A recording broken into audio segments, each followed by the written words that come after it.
প্রণয় ব্যাকুলতা। ইনান হাওলাদা। পর্ব 21। সন্তানদের কিছু কিছু শারীরিক গঠন যেমন অনেকটাই পিতা মাতা থেকে আসে, তেমনি মা বাবার অনেক গুণাগুণ তারা পায়। এই আহি এত কথা বলে সেটা ওর মায়ের থেকে পাওয়া। তবে মারুফা বেগম ওর মতো অকেজো কথা বলেন না। এমনি কথা বলতে ভালোবাসেন, একজন আলাপি মানুষ এবং খুবই আন্তরিক। প্রতিদিনের মতো তিন যা এ মিলে আজও সংসারের কাজকর্ম করছেন। কাজকর্ম বলতে রান্না আর খাওয়া ছাড়া তেমন কোনো কাজই তো তাদের নেই। প্রতিবেলা রান্নার সময় তিনজনে মিলে নানান খুচরো আলাপ করেন। এই যেমন সাংসারিক কথা, তার পাশাপাশি আরও নানান কথা। নিজেদের স্বামীদের কর্মকাণ্ড নিয়ে হাসাহাসি করতেও ভুলেন না। তবে আজ মারুফা বেগম পুরোপুরি চুপ করে আছেন। গোমরা মুখে সকল কাজ করে যাচ্ছেন। বিষয়টা লতা বেগম এবং পারভিন বেগমও খেয়াল করেছেন, কিন্তু কারণ সম্পর্কে তারা অবগত নন। আসলাম চৌধুরী আর মারুফা বেগমের দাম্পত্য জীবন অনেক ভালো, কখনো ঝগড়া হয় না বললেই চলে। শুধু তাদের নয়, বাড়ির অন্য দুই জোড়া দম্পতিদের মধ্যেও এসব বিষয় আশয় নেই। মানুষ তো আর ফেরেশতা নয়। এক জায়গায় থাকতে গেলে, সংসার করতে গেলে সকলেরই একটু মতের অমিল, কথা কাটাকাটি হয়ে থাকে। তাদেরও হয়, তবে খুব একটা নয়। আর হলেও কখনো মারাত্মক লেভেলে যায়নি। মারুফা বেগমের এমন ব্যবহার দেখে বাকি দুই যা নিজেদের মধ্যে ইশারায় কিছু বললেন। তারপর পারভিন বেগম বললেন, কি হয়েছে মেজো? তোর মন খারাপ কেন? কিছু হয়নি বুবু বলতে গিয়েও থেমে গেলেন তিনি। পারভিন বেগম বুঝতে পারলেন হয়তো তার উপরেই অভিমান হয়েছে, কিন্তু কারণ সম্পর্কে তিনি অবগত নন। কিছু হয়নি তাহলে কোনো কথা বলছিস না কেন? তোমরা তো বলছো। বলো, আমি কে যে আমাকে কথা বলতেই হবে? পারভিন বেগম বোঝানোর কায়দায় বললেন, মনে কর তুই কারো উপরে কোনো বিষয় নিয়ে গে বা অভিমান করে আছিস।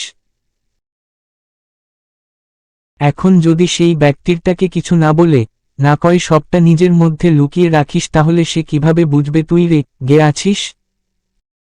কি হয়েছে খোলসা করে বল। কিছু হয়নি বুবু। তুই বলবি আর আমি মেনে নিব? না, তুমি মানবে না, কিন্তু তুমি বললেই আমি মেনে নেই। সত্যি মিথ্যে যাচাই বাছাই করতে যাই না। হেয়ালি করিস না মেজো। কি হয়েছে বল, একেবারে কাটকাট গলায় বললেন পারভিন বেগম। একটা সত্যি কথা বলবে? সব সময় যে বলো আমাকে আর লতাকে তুমি ছোট বোনের মতো দেখো, সেটা কি আদৌ সত্যি? আমাকে সত্যিই তুমি নিজের বোনের মতো দেখো? মেজো, আর্তনাদ করে উঠলেন পারভিন বেগম। কষ্ট পেও না বুবু, কাল যদি লতা আর তোমার কথাবার্তা আমি শুনতে না পেতাম, তাহলে তো আসল সত্যিটা আজও জানতে পারতাম না। এতক্ষণে ছোট জায়ের অভিমানের কারণ ধরতে পারলেন পারভিন বেগম। গতকাল রাতে খাওয়া দাওয়া শেষে সবটা গুছিয়ে নিজেদের শয়নকক্ষে যাচ্ছিলেন লতা বেগম। যাওয়ার পথে তার হঠাৎ কর্ণগোচর হয় আহির একটা কথা। ভালোবাসি তুর্য ভাই, অনেক ভালোবাসি। আমি জানি আপনিও ভালোবাসেন। তাহলে লুকিয়ে যাচ্ছেন কেন? তিনি আর দেরি করেন না সেখানে। ছেলে মেয়েদের কথা তিনি মা সমতুল্য চাচি হয়ে আড়ি পেতে শুনতে চান না। তখনই তিনি পারভিন বেগমের কাছে যান এবং সবটা বলেন। পারভিন বেগম একটা দীর্ঘশ্বাস ফেলে তাকে তুর্যের দিকটাও খুলে বলেন। কবে থেকে এসবের সূচনা? মারুফা বেগম কোনো কারণে ড্রয়িং রুমে গিয়েছিলেন। সেখান থেকে ফেরার সময় তাদের কথা শুনে ফেলেন। তারপর আর এক মুহূর্ত দেরি না করে তুর্যের রুমের কাছে যান। তিনি অবশ্য কিছু শুনতে পাননি। সবে মাত্র দরজার কাছে এসে দাঁড়িয়েছেন, ঠিক সেই মুহূর্তে তুর্য আহিকে নিয়ে বেরিয়ে আসে। যদিও তিনি আড়ি পাতার উদ্দেশ্যে গিয়েছিলেন না। তারপর তো তুর্যের সহজ সরল স্বীকারোক্তি নিজের কানেই শুনতে পান। কথার খেই হারিয়ে ফেলেন তিনি। সারারাত জেগে কাটিয়েছেন। বাড়ির কর্তাদের কানে পৌঁছালে বিষয়টা খুব খারাপ হবে, সেটা নিয়ে কোনো সন্দেহ নেই। কেননা কিছুদিন আগে তিনি আহির হাবভাব লক্ষ্য করে আসলাম চৌধুরীর কাছে ইনিয়ে বিনিয়ে আহি আর তুর্যের বিয়ে বিষয়ে কথা বলতে গিয়েছিলেন। তখন তিনি জানতেন না তুর্য আহির জন্য এতটা পাগল, তাকে বিয়ে করতে চায়। তিনি শুধু আহির দিকটাই জানতেন বা বুঝতে পেরেছিলেন। তিনি আসলাম চৌধুরীকে অবশ্য আহির দিকটাও বলেননি। তুর্য আহির 2 হাত এক করা তার নিজের ইচ্ছা সেটা বলেছেন। তাতেই আসলাম চৌধুরী অনেকটা রেগে যান। পারভিন বেগম মারুফা বেগমকে সবটা বুঝিয়ে বলার উদ্দেশ্যে তার হাতে হাত রাখার জন্য এগিয়ে গেলেন। কিন্তু সেই মুহূর্তে লেবু শরবতের গ্লাসটা হাতে নিয়ে মারুফা বেগম রান্নাঘর থেকে বেরিয়ে গেলেন। মাঝ সিঁড়িতে তুর্যের সাথে দেখা। অন্যদিন হলে মারুফা বেগম এগিয়ে কথা বলতেন, কফি খাবে কিনা জিজ্ঞেস করতেন, কিন্তু আজ করলেন না। তিনি যে তুর্যের উপর রেগে আছেন এমনটাও নয়, কিন্তু কথা বলতে দ্বিধা বোধ করছেন। তুর্যকে দেখেও দেখলেন না তিনি। আজ উল্টো ঘটনা ঘটল। যে তুর্য প্রয়োজন ছাড়া কথা বলে না সে বলল। মারুফা বেগমের হাতে লেবু শরবত দেখে বলল, এখনো ওঠেনি, ডেকে ঘুম ভাঙানোর দরকার নেই। বলে দেরি করল না সে। পূর্বের মতো একই কায়দায় নেমে গিয়ে সোফায় বসল। মারুফা বেগম কিছুক্ষণ সিঁড়ির মাথায় দাঁড়িয়ে থাকলেন। মনের ভিতরে খুব অস্থিরতা অনুভব হচ্ছে। সে বড় জায়ের সাথে কোনো দিন মনোমালিন্যটুকু হয়নি। তাকেই আজকে কত কিছু বলল। এতে পারভিন বেগম অনেকটা কষ্ট পেয়েছেন ঠিকই, তারও তো খারাপ লাগছে। এসব কথা তো সে বলতে চায়নি, তবুও অভিমান থেকে বলে ফেলেছে। পারভিন বেগম যখন সবটাই জানেন তখন তাকে জানালে কি বড় কোনো সমস্যা হতো? সে কি এই সম্পর্কে বেগড়া দিত? নাকি দিবে? তুর্যকে যে মেয়ে স্বামী হিসাবে পাবে সে তো ভাগ্যবতী, আর সব মায়েরাই চাই তাদের মেয়ে ভাগ্যবতী হোক। তাহলে তিনি কেন চাইবেন না? তুর্য ড্রয়িং রুমে আসার কিছুক্ষণ বাদে পারভিন বেগম কফির মগ হাতে আসলেন। তুর্য হাত থেকে খবরের কাগজটা রেখে মগটা নিল। মায়ের মুখ কালো দেখে বলল, কি হয়েছে? তুই যেটা চেয়েছিলি বাবা। আজব, আমি কি চেয়েছিলাম? এভাবে কেন কথা বলছো? কেন? তুই তো চেয়েছিলি আমাদের সংসারটা ভেঙে যাক, না হলে নিজের বোনকে কেন? এইটুকু বলে থেমে যান পারভিন বেগম। তুর্য নিজের নিয়ন্ত্রণ হারায়। কফির মগটা শব্দ করে টেবিলের উপর রাখে। গর্জে উঠে বলে, বারবার তোমাদের একই কথা মনে করিয়ে দিতে অসহ্য লাগে আম্মু। আর কতবার বললে বুঝবে? ও আমার নিজের বোন না, কাজিন বোন। চাচাতো বোন হয় আমার, চাচাতো। ছি, ওৎকার করিস না। তোর বাপ ঘুমিয়ে আছে। শান্ত হয় তুর্য মোটা গম্ভীর গলায় বলে, কি হয়েছে ক্লিয়ারলি বলো। আজ তোর মেজো মা অভিমান করে আছে, কাল তোর মেজো চাচারা করে থাকবে, পরশু তোর বাপ, তারপর তোর। কেন? ওর বাপ রাগ কেন করবে? সিঁড়ি বেয়ে নামতে নামতে বললেন আকবর চৌধুরী। তাকে আসতে দেখে পারভিন বেগম আর লতা বেগম থতমত খেয়ে গেলেন। কি বলবেন, কি করবেন বুঝতে পারছেন না। তিনি এসে তুর্যের পাশের সিঙ্গেল সোফায় বসলেন। খবরের কাগজটা তুলে নিয়ে বললেন, সকাল সকাল কি হয়েছে তোমাদের? কি হয়েছে রে তুর্য? তুর্য একবার মায়ের দিকে তাকালো, তারপর বাবার উদ্দেশ্যে বলল, আমার আপনাকে কিছু বলার আছে। হ্যাঁ বলো। আপনাদের মেয়ে আফহানা চৌধুরী আহিকে আমি। কথা শেষ করতে পারল না তুর্য। তার আগেই আসলাম চৌধুরীর ফোন বেজে উঠল। সেটা কানে ধরেই মুখটা অন্ধকারে ছেয়ে গেল তার। সকালের চাটাও মুখে তুললেন না। চিন্তিত মস্তিষ্কে বাড়ির মেইন ফটক দিয়ে বেরিয়ে গেলেন। এভাবে বেরিয়ে যেতে দেখে পারভিন বেগম তুর্য পিছু ডেকে কিছু জিজ্ঞেস করলেন। তিনি শুধু হাতের ইশারায় বোঝালেন কিছু হয়নি। তার পরপরই আসলাম চৌধুরী আর আসিফ চৌধুরীও বেরিয়ে গেলেন। তবে তাদের মুখে কোনো টেনশনের রেশ নেই। দুই ভাই হাসি হাসি মুখ করে কিছু বলতে বলতে যাচ্ছিলেন।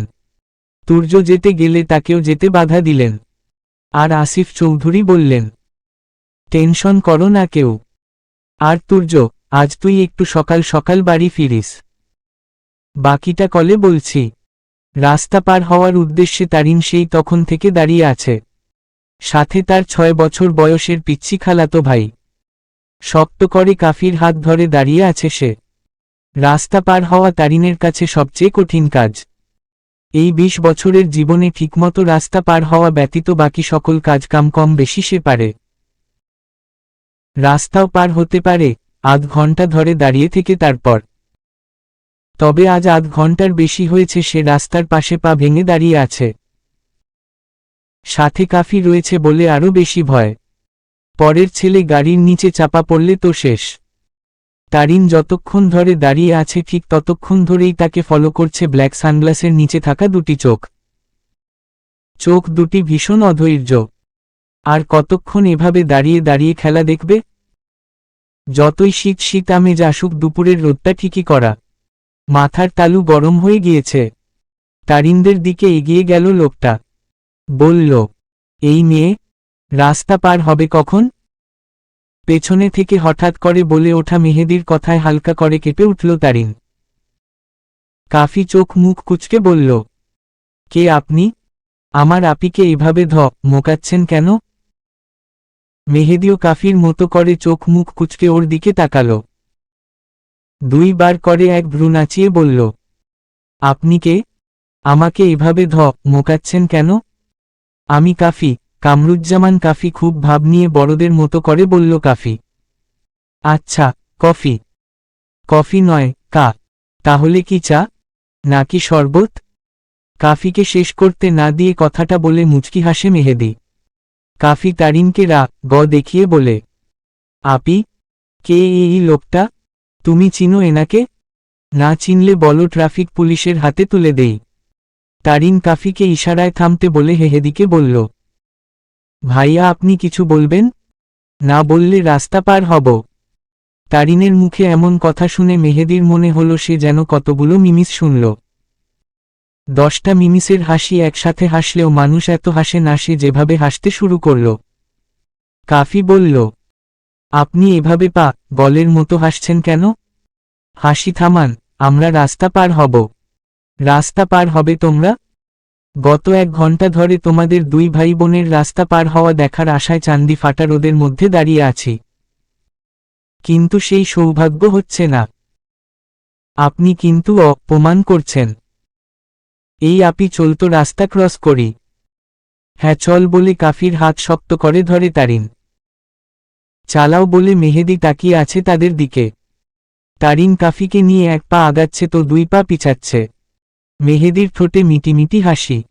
তারিন পিছন ঘুরে ঘুরে কয়েকবার তাকালো।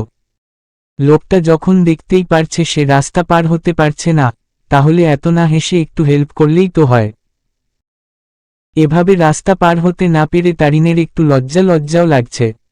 সে ফিরে এসে আবার রাস্তার একপাশে দাঁড়ালো।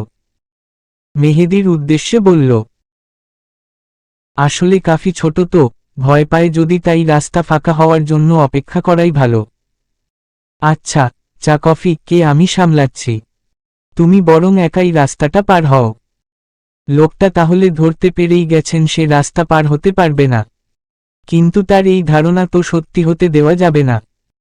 তারিন কাফিকে বলল, তুই এখানে দাঁড়া ভাই, আমি রাস্তা পার হয়ে ওনাকে দেখিয়ে আসি, তারপর আবার এসে তোকে সহ পার হব।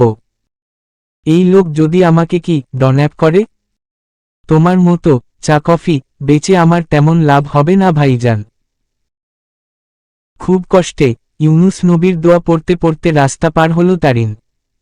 অবশেষে সে পেরেছে, দেখাতে পেরেছে সেও রাস্তা পার হতে পারে। ঠোঁটে একটা গর্বের হাসি। রাস্তাটা পার হয়ে পিছু ঘুরতেই দেখল মেহেদি কাফির হাত ধরে তার পাশে দাঁড়িয়ে।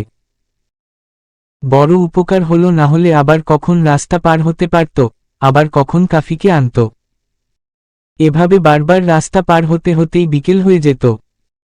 তারিন একটু গর্ব নিয়ে বলল, দেখেছেন পারি কিনা? মাশাআল্লাহ, খুব ভালো পারো। যা, নটাকে হাতের উপরে নিয়ে পার হলে। সে যেভাবেই হয়েছি তো। আর মজা করল না। মেহেদি সিরিয়াস হয়ে বলল, ভালো করে রোড ক্রস করতে পারো না, আবার একটা বাচ্চাকে নিয়ে চলে এসেছ। বাচ্চা বলো না আঙ্কেল, সরি ভাইয়া। কাফি আমার নাম। আরে হো শিবা, দেখো তুমি। গুড, আমিও দেখি। শিবা কাফির খুব পছন্দের কার্টুন। আর যে শিবা কার্টুন দেখে তাকেও সে খুব পছন্দ করে। যে কারণে এক মুহূর্তে মেহেদীকে তার মনে ধরে গেল। তারিনকে বলল, আপি তুমি আইসক্রিম নিয়ে এসো, আমরা গল্প করি। তারিনও চলে গেল। মেহেদী আর কাফি নানান গল্প করতে লাগল। থেকে থেকে দুজনেই উচ্চকণ্ঠে হাসছে। তারা গিয়ে একটা রেস্টুরেন্টের মধ্যে বসল। তারিন খোঁজাখুঁজি করতে পারে ভেবে তাকে কল করে রেস্টুরেন্টের নামটা বলল। কাফি কপাল কুঁচকে বলল, ভাইয়া, তুমি আমার আপির নাম তবলা দিয়ে কেন সেভ করেছ? হ্যাঁ, আমার আপি তবলা? তোমার আপি আমার নামে সি দিয়ে সেভ করেছে, বুঝছ? তাহলে তুলনামূলকভাবে আমি ওর নামটা আরও কিউট করে সেভ করেছি না? পকেটে মোবাইল রাখতে রাখতে বলল মেহেদী। কাফি ভাবুক হয়ে বলল, এম সি মানে কি? আরেকটু বড় হও, বুঝে যাবে। এখন বলো কি খাবে? কিছু খাবো না। আচ্ছা বলো তো তুমি কি হও আপির? আমি আমি আমি তোমার আপির টিচার, এটি। আর তুমি? তুমি তোমার আপির কেমন ভাই? আপন? না তো, খালাতো ভাই। কিন্তু আমি আর আপি দুজন দুজনকে অনেক ভালোবাসি। ও, বুঝলাম। তা এভাবে ভর দুপুরে বাইরে বেরিয়েছ কেন? কাফি একবার এদিক ওদিক তাকিয়ে দেখে নিল তারিন আসছে কিনা, তারপর ফিসফিসিয়ে বলল, একটা সিক্রেট বলি, আপিকে বলবে না আজকে আপিকে বিয়ের জন্যে দেখতে আসবে। কিন্তু আপি জানে না। আমাকে মাম্মা আর খাম্মা বলেছে 2-3 ঘন্টা ঘোড়ার নাম নিয়ে আপিকে আটকে রাখতে, তারপর বাসায় ফিরতে। ছেলে কি করে? কাফির মতোই ফিসফিস করে বলল মেহেদী। সেটা তো জানি না, কিন্তু আপির বিয়ে হয়ে গেল আমার খুব খারাপ লাগবে। খাম্মাদের বাড়িতে আর আসতে মন চাইবে না, মন খারাপ করে বলল কাফি। তুমি কি চাও তোমার আপির বিয়ে না হোক? হ্যাঁ, চাই তো। ওকে ডান, আমি যেটা বলি সেটা শুনবে। আচ্ছা কি করলে আপির বিয়ে হবে না? মেহেদী কাফির কানে কানে কিছু বলল। মুহূর্তেই কাফির শিশু মনে আনন্দের বন্যা বয়ে গেল। সে উত্তেজিত হয়ে বলল, এতে কাজ হবে তো? হ্যাঁ, হবে হবে। এবার চুপ করো, তোমার আপি আসছে। ঠোঁটে হাত দিয়ে চুপ হয়ে যায় কাফি। তারিন 3টা আইসক্রিম হাতে আসলো। কাফির হাত ধরে তাকে উঠাতে উঠাতে বলল, আয়, এবং একটা আইসক্রিম মেহেদীর দিকে ধরল। মেহেদী মুখ বাঁকিয়ে বলল, এসব আইসক্রিম আমি খাই না। এত যখন খাওয়ানোর ইচ্ছা এখান থেকে কিছু খায়াও। আমি বেশি টাকা নিয়ে বের হয়নি ভাইয়া, অন্য একদিন খাওয়াবো। তাহলে আজ আমি খাওয়াই। কফি কি খাবে বলো? আমরা কিচ্ছু খাবো না। চল ভাইয়া বলে কাফির হাত ধরে হাঁটতে যায় তারিন। মেহেদী বলল, তোমাকে কে খাওয়াচ্ছে? কাফি তুমি খাবে না? কথাটা বলে কাফিকে হ্যাঁ বলতে ইশারা দিল সে। কাফিও হ্যাঁ বলল। তারিন ইশারায় না বলতে বলল, কিন্তু কাফি শুনল না। মেহেদী বলল, এসব সাই সুই পাতিয়ে লাভ নেই। ও খাবে কফি, বসো। কাফি বসে পড়ল চেয়ারে। একজন ওয়েটারকে ডাকল মেহেদী। মেনু কার্ড দেখে দেখে অনেকগুলো খাবার অর্ডার করে কাফি। এত খাবার অর্ডার দিতে দেখে তারিন কাফির পাশের চেয়ারে বসে পড়ে। তাকে টেবিলের নিচ দিয়ে চিমটি কাটে এত খাবার অর্ডার দিতে মানা করবে এই কারণে। কিন্তু কাফি চেঁচিয়ে ওঠে, আরে আপি চিমটি কাটছ কেন? তোমার পছন্দের খাবারও তো অর্ডার দিচ্ছি। এত চিমটি কাটাকাটি না করে তুমিও কি খাবে বলে দেও। লজ্জা পাবার কিছু নেই, আমি কিছু মনে করব না। মেহেদীর কথায় লজ্জায় পড়ে যায় তারিন। সে কি খাবার অর্ডার দেওয়ার জন্য চিমটি কেটেছে নাকি? মেহেদী ভাইয়া কি ভাবলেন? এই কাফিটাও না, আস্ত একটা খাদক। খাবারের হদিশ পেলে আর মাথা ঠিক থাকে না। আসিফ চৌধুরীর কথা মতো আজ অনেকটা তাড়াতাড়ি বাড়ি ফিরেছে তুর্য। কেউ একজন আসবে বলেছিল, কিন্তু বাড়িতে ফিরে কাউকেই দেখতে পায়নি সে। সোজা নিজের কক্ষে চলে গিয়েছে।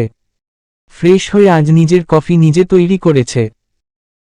কফি নিয়ে আসার পথে হঠাৎ মনে পড়ল কালকে রাতের কাহিনী। আহি বলেছিল মোবাইলে সবটা রেকর্ডিং হচ্ছে। সে দ্রুত আহির রুমের দরজায় গেল। নক করে ভিতরে প্রবেশ করল। পড়ালেখা করছে আহি। তুর্য গিয়ে বলল, মোবাইল কোথায় তোর? আহির কিছু মনে না থাকলেও এইটুকু সে বুঝতে পেরেছে যে কাল তুর্য ভাইয়ের বদলে সে তাল হয়েছিল। না জানি কি করেছে। একটু না হয় বাড়াবাড়ি করেছে, তাই বলে তিনি মারুফা বেগমকে নালিশ করে দিবেন? বড় মা আর ছোট মা না ঠেকালে তো আজকে কি রোটাই না খেত। আল্লাহর অশেষ রহমত দুইটা চরের উপর দিয়ে বেঁচেছে। পিঠটা এখনো ভারী হয়ে আছে চরের টোজনে। তাই তো আজ সকাল সকাল বই খাতা নিয়ে বসেছে। না হলে দেখা গেল আরেক চোট হয়ে যাবে। মোবাইল কোথায়? পুনরায় তুর্যের একই কথায় ভাবনার ছেদ ঘটল আহির। সে তুর্যের দিকে মোবাইলটা এগিয়ে দিল। মোবাইল সহ চেয়ার টেনে বসল তুর্য। মোবাইল ঘেটে রেকর্ডিংটা খুঁজল, কিন্তু কিছু খুঁজে পেল না। হয়তো রেকর্ডিং হয়নি। সে মোবাইলটা ফেরত দিয়ে বলল, মেজ মা বকেছে, জুতো মেরে গরু দান করবেন না তুর্য ভাই। আপনি আম্মুকে না জানালে তো আর আম্মু জানতে পারত না, আর খেতে হতো না। মেয়ে রেছে? না চুপ, মা দিয়েছে। কেমন রল? হাত পায়ে তো কোনো দাগ দেখা যাচ্ছে না। এখন আসুন, আপনি রে দাগ করুন। ড্রাঙ্কর ছিলি বিধায় বেঁচে গিয়েছিস, না হলে বলা লাগত না। ঘুম থেকে উঠেই দেখতে পেতিস তুর্যের বিড়বিড় করে বলা কথাটা শুনে ফেলল আহি। কটমট করে বলল, এখন তো ড্রাঙ্কর নেই, এখন রুন, এখন আমার মুড নেই। পরপর 3টা মুখ ভেঙচি কাটল আহি। তুর্য চোখ সরু করে তাকিয়ে আছে।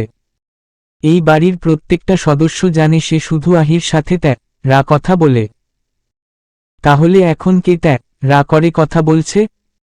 সে নাকি এই বাড়ির সবচেয়ে ইনোসেন্ট, স্পাক, সাধু, সন্ন্যাসী মেয়ে? লোকহল কিভাবে আনিয়েছিস? হঠাৎ তুর্যের প্রশ্নে আহি মাথা নিচু করে বসে রইল। সে তো প্রমিজ করেছে ধরা পড়লে আরিফের কথা বলবে না। আর মিথ্যা গুছিয়ে বলতেও তো সময় লাগে। সে একটু দম রে বসে থেকে মিনমিন করে বলল, আমি এনেছি। নাকি তোর মেহেদি ভাইয়ার কাছ থেকে শিখেছিস? এই তো এখনো অর্গানিক কেমিস্ট্রি পড়ছিস। বিক্রিয়া করে বানিয়েছিস নাকি? আমার মেহেদি ভাইয়া কেন বলছেন তুর্য ভাই? মেহেদি ভাইয়া কি আমার নাকি? তোর না? মোবাইলটা একবার দেখ, জাস্ট একদিন ব্যাচে যাসনি কতগুলো টেক্সট, মিসড কল। আহি তড়িঘড়ি করে মোবাইল হাতে নিল। বলল, কখন এতগুলো কল করল, আমি তো বুঝতেই পারিনি। আহির এমন উতলা ভাব দেখে চোয়াল শক্ত করল তুর্য। হাত থেকে থাবা দিয়ে মোবাইলটা ফেলে দিল টেবিলে। থমথমে গলায় বলল, তুই আর ব্যাচে যাবি না? হোম টিউটর যেটা পড়ায় সেটা পড়বি, না বুঝলে ইল করবি। আমি তোকে দিয়ে চাকরি করিয়ে খাব না। ইল করব মানে? কি সব বলছেন? এত কোশ্চেনের আনসার আমি দিতে পারবো না আহি। No means no. আমি যাব গো ধরে বলল আহি। আর একদিন, জাস্ট একদিন যেয়ে দেখ। তোর কত বড় কলিজা আমিও দেখি। তুর্য চেয়ার থেকে উঠে আহির চোয়াল চেপে ধরে কথাটা বলে বড় বড় পা ফেলে চলে গেল।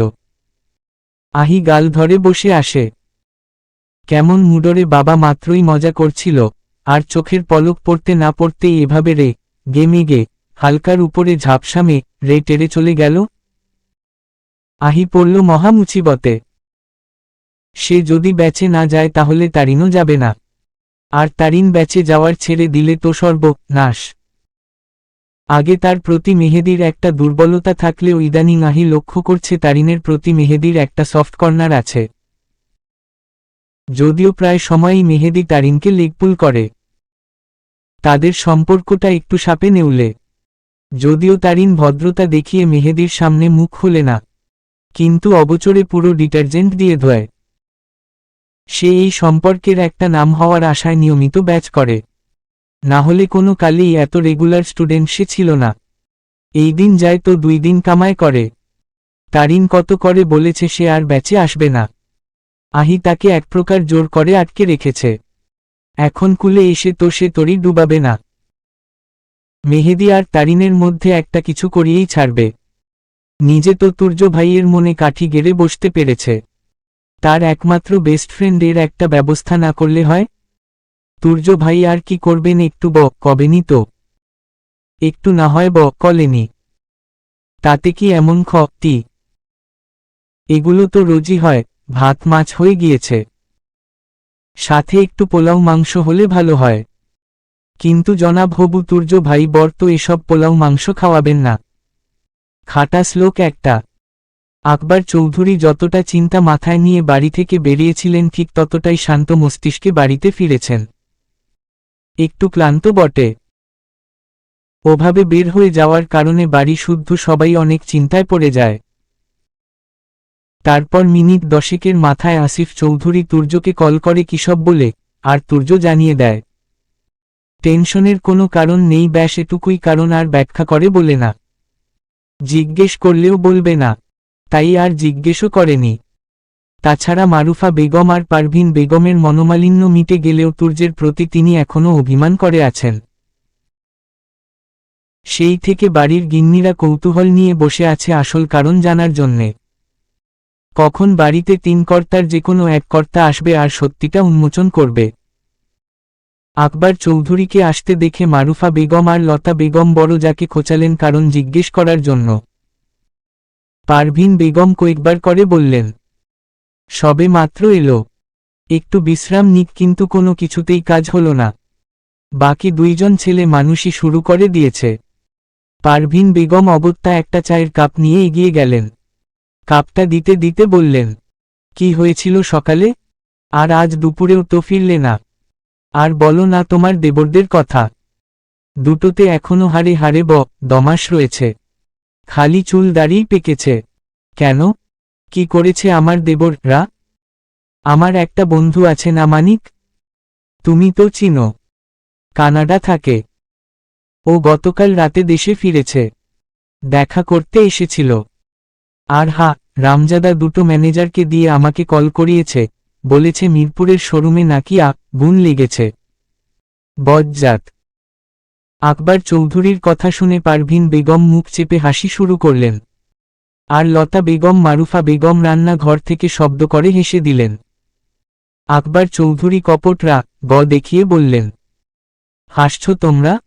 আরেকটু হলে হাড় টাক হয়ে যেত আমার। এখন তুর্যকে ডাকো, সকালে কি বলতে চেয়েছিল? বাকি টাকটুকু এখন সারি। মুহূর্তেই 3 গিন্নির মুখের হাসি উধাও হয়ে গেল। তুর্য যে কি বলতে গিয়েছিল তারা খুব ভালো করেই বুঝেছিল। হুট করেই এই খবর কানে আসলে হাড় টাক না করলেও অসুস্থ হয়ে পড়বেন তিনি। পারভিন বেগম বললেন, এমনি কি বলতে চেয়েছিল? তেমন কিছু না মনে হয়। আমার যতদূর মনে পড়ছে আহির কথা কিছু বলতে গিয়েছিল। বাড়িতে আছে তো নাকি? ডাকো একবার। হ্যাঁ, ডাকছি, কিন্তু শুধু শুধু ডেকে কি লাভ?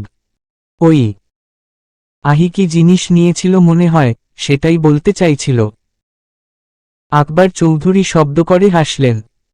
বললেন, আহি বিচার দেওয়া ছেড়েছে আর এখন তোমার ছেলে ধরেছে। তো কি নষ্ট করেছে বলো? আমার মেয়ে নষ্ট করেছে, আমি কিনে দিব। ডাক দেও তাকে। আমি তো কিছু নষ্ট করিনি। বড় আব্বু ড্রয়িং রুমে নিজেকে নিয়ে আলোচনা হচ্ছে শুনতে পেয়ে দৌড়াতে দৌড়াতে নিচে নামল আহি। তাহলে তুর্য মিথ্যে বলল? আমার সামনে বলতে বলুন তুর্য ভাইকে। সম, আমি কিছু নষ্ট করিনি। সম কাটতে নেই আম্মা। আমি জানি তুমি কিছু নষ্ট করনি। রাতের 3য় প্রহর, এখনো বেকনিতে দাঁড়িয়ে আছে মেহেদি। ঝিরঝির করে ঠান্ডা হাওয়া বইছে। সেট হয়ে থাকা চুলগুলো ক্ষণে ক্ষণে দুলে উঠছে। উদাম শরীরে বুকে হাত বেঁধে শূন্যে তাকিয়ে আছে। এই ঠান্ডা আবহাওয়ায় কি তার শীত লাগছে না? অবশ্যই লাগছে, কিন্তু এতক্ষণে বোধ করে উঠতে পারেনি। কেবলই মস্তিষ্ক নাড়া দিল। সেই রুম থেকে একটা চাদর এনে শরীরে পেঁচিয়ে পুনরায় একই জায়গায় কিভাবে দাঁড়াল। মানুষ কতই বিচিত্র প্রাণী, ক্ষণে ক্ষণে মনের পরিবর্তন ঘটে। 2 দিন আগেও সে আহির জন্য কতই না পাগলামি করেছে। ঘর ছেড়েছে, পরিবার ছেড়েছে, কোনোদিন মাথায় ঝামেলা না নেওয়া ছেলেটা আস্ত একটা কোচিং সেন্টার খুলে বসেছে। যখন নিজেদের বিজনেস সামলাত নিজের নাম ও পদের পাশাপাশি তার একটা অন্য পরিচয়ও ছিল। এই মুহূর্তে মাথায় আসছে না। ছোট মস্তিষ্কে আর কত কিছু থাকবে যার 1/3 আহিকে দিয়ে ভরা। ইদানিং সে বুঝে উঠতে পারে না সে কি সত্যিই আহিকে ভালোবাসে। এই ভালোবাসার জন্য পরিবার ছেড়েছে, নাকি তার মায়ের কথাই ঠিক। এটা ভালোবাসা নয়, মোহ। বারবার হিসাব করেও কোনো সঠিক উত্তর সে বের করতে পারেনি। এদিকে তারিন মেয়েটা। আহির কথা ভাবতে গিয়ে হুট করেই তারিনের কথা মস্তিষ্কে হানা দেওয়ায় প্রচণ্ড পরিমাণে রাগ হল মেহেদির। সে ভাবছে তার সুহাসিনীর কথা, হুট করে কুহাসিনীর কথা মাথায় কেন আসবে। এই যে প্রথমবার হলো সেটা নয়, প্রায়ই হয়। বলতে গেলে সবসময়ই হয়। সারাক্ষণ আহির সাথে থাকে, এই জন্যে হয়তো মাথায় চলে আসে। এটা তো তার নিজের দোষ, সেজন্যে ওই মেয়েটাকে মিথ্যা অপবাদ দেওয়া ঠিক হবে। মেয়েটা তো কুহাসিনী নয়, তাহলে কেন বলবে। এমনিতেই আজ একটা বড় ক্ষতি করে দিয়ে এসেছে তার। এটা মোটেও উচিত হয়নি। তাহলে কেন করল? শুধুমাত্র কাফিকে খুশি করতে। দুপুর থেকে বিকেল প্রায় 4টা পর্যন্ত বিভিন্ন কারণ দেখিয়ে তারিনদের আটকে রাখে মেহেদি। শেষ মুহূর্তে তারিনকে খুঁজতে তার কাকা আসে এবং তাদের একসাথে দেখে তারিনকে জিজ্ঞেস করে, ছেলেটাকে? তারিন সত্যিটা বললেও মেহেদি বলে, ও মিথ্যা বলছে, আমি ওর বয়ফ্রেন্ড। সাথে সাথে খুব অসহায় দৃষ্টিতে তারিন তার দিকে তাকায়। মেহেদি কথাটা বলেই বুঝতে পারে এটা বলা উচিত হয়নি। এত আগে পিছে ভেবে সে বলেনি। সে কথাটা বলার পর তারিনের চাচার চাহনিটা বেশ ভয়ঙ্কর ছিল। আর তারিন তো সেখানেই কান্না করে দিয়েছিল। 2 চোখ জলে টইটুম্বুর হয়ে উঠেছিল। কাফিও বোধ হয় তার এমন কথা পছন্দ করেনি। কিভাবে চেয়েছিল। আর ছেলেটা যাওয়ার আগে এই কথাটা কেন বলল? আমার তো মনে হচ্ছে আপির বিয়ে আটকানোর ইচ্ছা আমার থেকে তোমার বেশি। সত্যি কি তাই? ওই মেয়ের বিয়ে আটকে তার কি লাভ? আর ছোট একটা বাচ্চার কথা শুনে সে মেয়েটাকে এভাবে বিকাল অবধি আটকে রাখল। কেন করল এটা? আর ভাবতে পারছে না মেহেদি। মাথাটা পুরো ভারী হয়ে যাচ্ছে। কিন্তু তার তো অ্যাটলিস্ট কল করে খোঁজ খবর নেওয়া উচিত ছিল। এতটা ক্ষতি করে দিল মেয়েটার। সে ট্রাউজারের পকেট থেকে মোবাইল বের করল। সময়ের দিকে নজর যেতেই সেটা পুনরায় পকেটে রাখল। এত রাতে নিশ্চয় ঘুমিয়ে গিয়েছে। সারা বিকেল তো মাটি করলি, রাতটা না হয় শান্তিতে ঘুমাক। প্রণয় ব্যাকুলতা। ইনান হাওলাদার। চলমান গল্প নিয়ে বেশ আগ্রহী দেখেছি আপনাদের, তাই আমার সাথে আপনাদের যোগাযোগের জন্য, গল্প নিয়ে আলোচনা করার জন্য আমি একটা গ্রুপ খুলেছি। কমেন্ট বক্সে গ্রুপ লিংক দিয়ে দিব। গল্প বিষয়ে বিভিন্ন আলোচনার জন্য জয়েন হয়ে 36 শেষাংশ। ভারী এক মুসিবতে পড়েছেন চৌধুরী বাড়ির গিন্নিরা। বাড়ির 3 কর্তার এক কর্তাও বাড়িতে নেই। কল করেও কাউকে পাচ্ছেন না। শত চেষ্টা করে একজনকে পেয়েছে, কিন্তু তিনি তো নেতা মানুষ, যখন তখন যেখানে সেখানে হাঁটা দিতে পারেন না। বাকি রইল তুর্য, সেও এখনো ফেরেনি। যদিও ফেরার সময় হয়ে এসেছে, কিন্তু সে ছেলে কি যেতে রাজি হবে? এদিকে শবনম মেয়েটা প্রায় চলে এসেছে। শবনম আসার কথা শুনে আহি যতটা খুশি হয়েছিল, এখন তার ততটা চিন্তা হচ্ছে। মেয়েটাকে এখন কে আনতে যাবে? সেও তো ভালো করে চিনে না। আর চিনলেও তো বাড়ির কেউ একা যেতে দিত না। মা চাচিদের সাথে সেও চিন্তায় সামিল হল। এর মধ্যে তুর্যকে আসতে দেখে সে চঞ্চলা কণ্ঠে বলল, বড় মা, তুর্য ভাই এসেছে, ওনাকে বলুন। তুর্যকে দেখে পারভিন বেগম যেন একটু নিশ্চিন্ত হলেন। আহির কথা মতো তুর্যের উদ্দেশ্যে বললেন, তুর্য, কোনো কাজ আছে তোর, আব্বা? শবনম মেয়েটা আসছে, একটু এগিয়ে আনতে পারবি? তুর্য পা থামিয়ে একটু ভেবে শবনমকে, সেটা চেনার চেষ্টা করল। তারপর বলল, কখন আসছে? পারভিন বেগম ভেবেছিলেন তুর্য হয়তো রাজি হবে না। কিন্তু তার ধারণা ভুল প্রমাণিত করে তুর্য রাজি হল। মাথা থেকে বিরাট এক চিন্তা নামল সকলের। তিনি বললেন, এই তো এখনই। তারপর শবনম কোথায় দাঁড়িয়ে আছে সেই জায়গার ডিটেলস বললেন। আহির মোবাইল হতে শবনমের নম্বর নিয়ে তুর্যকে দিল। যাতে যোগাযোগ করতে পারে। সবকিছু নিয়ে তুর্য যেতে গিয়েও ফের উল্টো পথে ঘুরল। মূল ফটকের কাছ থেকে আবার ফিরে এসে বলল, কফি খাওয়ার টাইমটুকু পাওয়া যাবে? কফি খাওয়া তো শুধু বাহানা। আহি সাধারণত বাড়িতে এভাবে পরিপাটি হয়ে ঘোরে না। প্রেয়সীকে একটু মন ভরে দেখাই মেইন উদ্দেশ্য। পারভিন বেগম বললেন, হ্যাঁ হ্যাঁ, কফি খেয়ে যা বলে আহিকে দিয়ে কফি পাঠালেন তিনি। তুর্য কফি হাতে নিয়ে ছোট করে বলল, আপনি কোথায় যাবেন ম্যাম? তুর্যের এমন সম্বোধনে আহির বুকের ভিতর ক করে উঠল। কানকে বিশ্বাস করতে পারছে না সে। অবিশ্বাস্য কণ্ঠে বলল, কি বললেন? তুর্য কফির মগে একটা চুপ মুখ দিয়ে ভাবলেশীন কণ্ঠে বলল, বললাম কোথায় যাবি? না না, আপনি অন্যভাবে বলেছেন। কি বলেছি? চোখ ছোট ছোট করে ভ্রু কুঁচকে আহির পানে চেয়ে বলল তুর্য, আরেকবার বলুন তো। বুঝেও না বোঝার ঢং করাটা কি খুব বেশি জরুরি? একটা কথা বলেও সেটা আবার লুকিয়ে যাওয়াও তো জরুরি নয়। তুর্য আর কোনো কথা বলল না। ঠোঁটের কোণে হাসি এঁটে কফিটা শেষ করল। তারপর বেরিয়ে গেল। সে যাওয়ার পর আহি তুর্য যেই জায়গা বসেছিল ঠিক সেই জায়গা ধপ করে বসে পড়ল। সামান্য আপনি ডাকেই বুকের ভিতর এভাবে উথাল পাথাল ঢেউ বয়ে যাচ্ছে। আর তুর্য ভাই যদি তুমি করে ডাকেন তখন কি করবে সে? শবনম চৌধুরী বাড়িতে এসেছে 3 দিন হয়ে গেছে। মেয়েটা খুব মিশুকে। এই 3 দিনেই মনে হচ্ছে সে এই বাড়িতে যুগ যুগ ধরে রয়েছে। আহির মতোই ছোট থেকেই চৌধুরী বাড়িতে বড় হয়েছে। বাড়ির প্রতিটা সদস্যের সাথে খুব ভালো সম্পর্ক হয়েছে।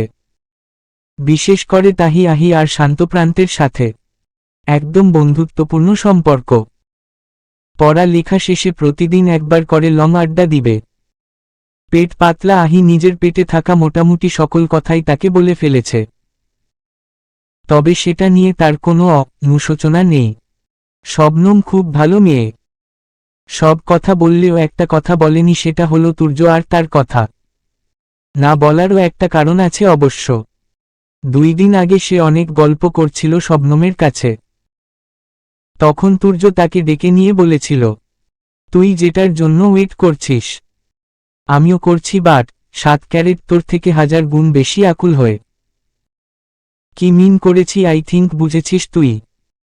যদি চাস সেই দিনটা খুব শীঘ্রই আসুক, তাহলে নিজের মধ্যে পার্সোনালিটি বলে কিছু রাখো। কথা লুকানো শেখ। আহি বুঝেছিল তুর্যের কথার মানে। তবে মাথায় ক্যাচ করতে একটু সময় লেগেছিল, কিন্তু করতে পেরেছে, এটাই অনেক। সেই থেকে কথাটা মনে করলেই তার মনে প্রজাপতি উড়ে। তুর্য ভাইও তাকে নিজের করে পাওয়ার জন্যে প্রহর গুনছে ভাবলেই অসম্ভব রকমের ভালো লাগা কাজ করে। তবে তিনি বলেছিলেন তার থেকে বেশি আকুল হয়ে অপেক্ষা করছেন তিনি। এটা কি সত্যি? কতটা আকুল হয়ে আছেন তুর্য ভাই? সেদিন তুর্য ওই কথা না বললে এতদিনে এই কথাটাও শবনমকে নিশ্চিত বলে দিত সে। কয়েকবার বলতেও নিয়েছিল, কিন্তু আবার নিজেকে আটকে নিয়েছে। জরুরি কোনো দরকারে আহিকে ডেকেছে মেহেদি। আহি প্রথমে না যাওয়ার জন্য একটু মোচড়া মুচড়ি করলেও পরে রাজি হয়েছে। এভাবে বারবার বললে মুখের উপর কতবার না করা যায়, একটু লজ্জাও তো করে। তবে কেন জানি তার মনে হলো মেহেদি তারিনের বিষয়ে কিছু বলবে। হয়তো মেহেদি ভাইয়া তারিনের প্রতি নিজের দুর্বলতা বুঝতে পেরেছেন, এই ভেবে শেষ পর্যায়ে রাজি হয়েছে আহি। তার সুবিধা মতো তারা চৌধুরী বাড়ির কাছাকাছি একটা রেস্টুরেন্টে দেখা করতে এসেছে। এদিকে মেহেদি আহিকে কেন ডেকেছে তার নির্দিষ্ট কোনো কারণ খুঁজে পাচ্ছে না। এসে ধরে এটা ওটা নানান কথা বলছে। আহি যে বিষয়ে ভেবে এসেছিল মেহেদি তেমন বিষয়ে কোনো কথা বলছে না দেখে বেশ অনেকক্ষণ পর সে বলল, কাউকে ভালোবাসেন? সেকেন্ডের ব্যবধানে উত্তর দিল মেহেদি, হ্যাঁ, তোমাকে। সে কথাটা বলল ঠিকই, কিন্তু কেন জানি তার মনে হচ্ছে আহি বাচ্চা একটা মেয়ে তার সাথে দুষ্টুমি করতেই কথাটা বলেছে। আহি একটু হেসে বলল, আমাকে না, তারিনকে। এত কনফিডেন্সের সাথে আহির বলা কথা শুনে মেহেদি উচ্চকণ্ঠে হাসল। পাবলিক প্লেস মাথায় আসতেই হাসির শব্দ কমাল। বলল, সত্যি? তোমাকে কে বলল ম্যাডাম? আমি বুঝি ভাইয়া অভিজ্ঞদের ন্যায় বলল আহি। মেহেদী বলল, কিভাবে বুঝলে তুমি? কখনো একটু ভালো করে কথা বলতে দেখছ তোমার বান্ধবীর সাথে? দেখিনি বলেই বলছি ভাইয়া। বলে সে একটু থেমে আবার বলল, আমরা যার সাথে হেসে হেসে আন্তরিকভাবে কথা বলি তাকে মূলত আমার ভালোবাসি না। আমরা তাকেই ভালোবাসি যাকে দেখলেই গড়া করতে মনে চাই, খো চামে রে কথা বলতে ইচ্ছা করে, আপনি নিজের মধ্যে এক প্রকার দাম্ভিকতা চলে আসে। আমরা তার সামনে কেন এমনটা করি জানেন? কারণ আমরা তার সামনে আমাদের পার্সোনালিটি স্ট্রং দেখাতে চাই। সেই হিসাবে দেখুন, আপনি সবসময় আমার সাথে হেসে খেলে কথা বলেন। আর তারিনের সাথে কেমন কথা বলেন? বলুন কেমন কথা বলেন? সুযোগ পান বা না পান ফালতু রিজন খুঁজেও মেয়েটাকে কথা শোনান আপনি। কথাগুলো বলার সময় মেহেদীর কাছে আহিকে একবারের জন্যেও বাচ্চা মনে হয়নি। একদম বড়দের মতো করে কথাগুলো বলেছে সে।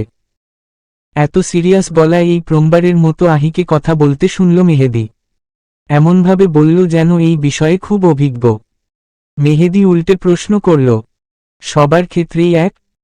অন্যদের ক্ষেত্রে তো আলাদা হতেই পারে। এক না, তবে এটা আমার রিচার্জ করে বের করা ভাইয়া। আপনার ক্ষেত্রে এটাই, তুর্য ভাইয়ের ক্ষেত্রেও এটা। তুর্য ভাইয়ের ক্ষেত্রে মানে? আচ্ছা আপনাকে একটা সিক্রেট বলি। আপনার কি মনে হয় তুর্য ভাই আমাকে ভালোবাসেন? আবারও হেসে উঠল মেহেদী। বলল, পাগল তুমি? জীবনেও না। আহি ঠোঁট প্রসারিত করে বলল, বাসেন, এবং খুব ভালোবাসেন।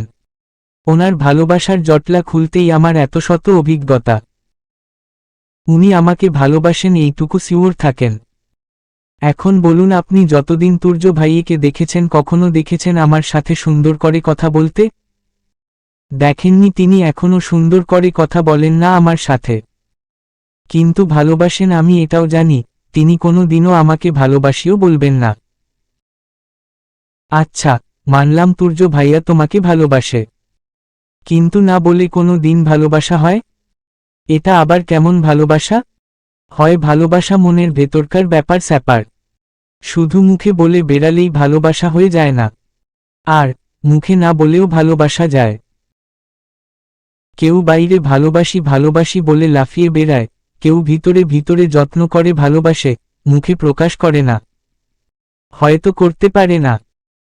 বেশ অনেকক্ষণ ধরে অনেক কথা বলল আহি মেহেদীকে।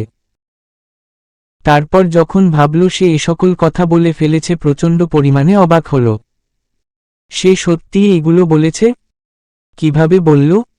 যখন কথাগুলো বলছিল নিজের মধ্যে ছিল না সে। কল্পনাতে তুর্যের সুপ্ত ভালোবাসা দেখছিল। এই কত সহজে বলে দিল না বলেও ভালোবাসা যায়। কিন্তু সে তো খুব করে চাই তুর্য ভাই তাকে ভালোবাসি বলুক, সারাক্ষণ কানের কাছে বলুক, ভালোবাসি আহি, ভালোবাসি তোকে, অনেক ভালোবাসি। কথাবার্তা শেষে যখন আহি আর মেহেদী বের হল, ঠিক তখনই আহির চোখ গেল রাস্তার পাশে দাঁড়িয়ে থাকা ব্ল্যাক মার্সিডিজের দিকে। তার ভেতরে বসে থাকা গাড়িটির মালিক কাঁচ নামিয়ে রক্তিম চোখ জোড়া দিয়ে তাকিয়ে আছে। দূর থেকেও তার ধারালো চোয়ালখানা স্পষ্ট, শক্ত করে রেখেছে সেটা। আহি তুর্যের এমন রূপ দেখে কিছুটা ভয় পেল। সে গাড়ির দিকে এগিয়ে যাওয়া ধরতেই তুর্য শক্ত হাতে স্টিয়ারিং চেপে ধরে সাই সাই করে চলে গেল।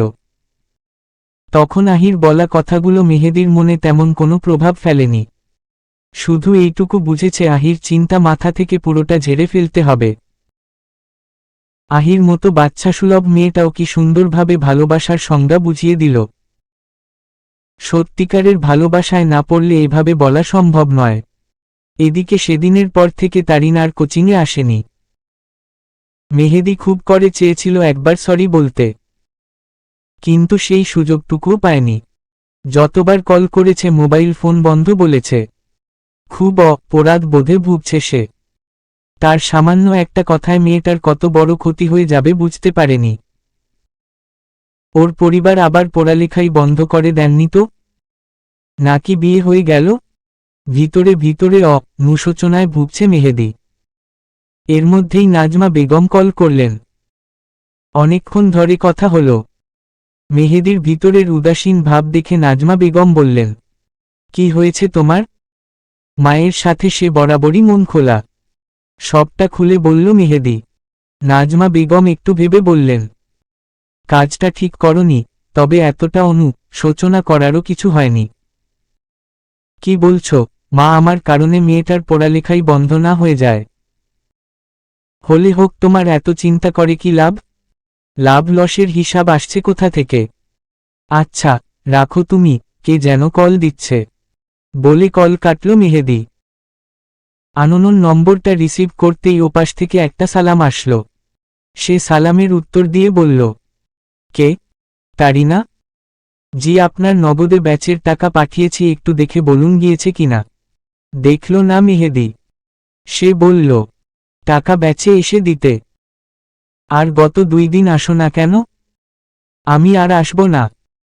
টাকা গিয়েছে কিনা বলুন। খানিকটা রুডলি কথাটা বলল তারিন। এভাবে বিহেভ করছো কেন? তোমার বাবা বা মায়ের কাছে ফোনটা দেও, আমি কথা বলছি। তারিন একটা তাচ্ছিল্যের হাসি দিয়ে বলল, কি বলবেন ওনাদের?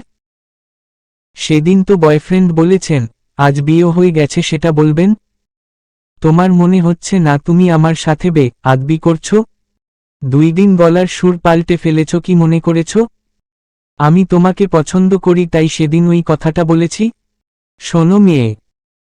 কথা সম্পূর্ণ করতে দিল না তারিন।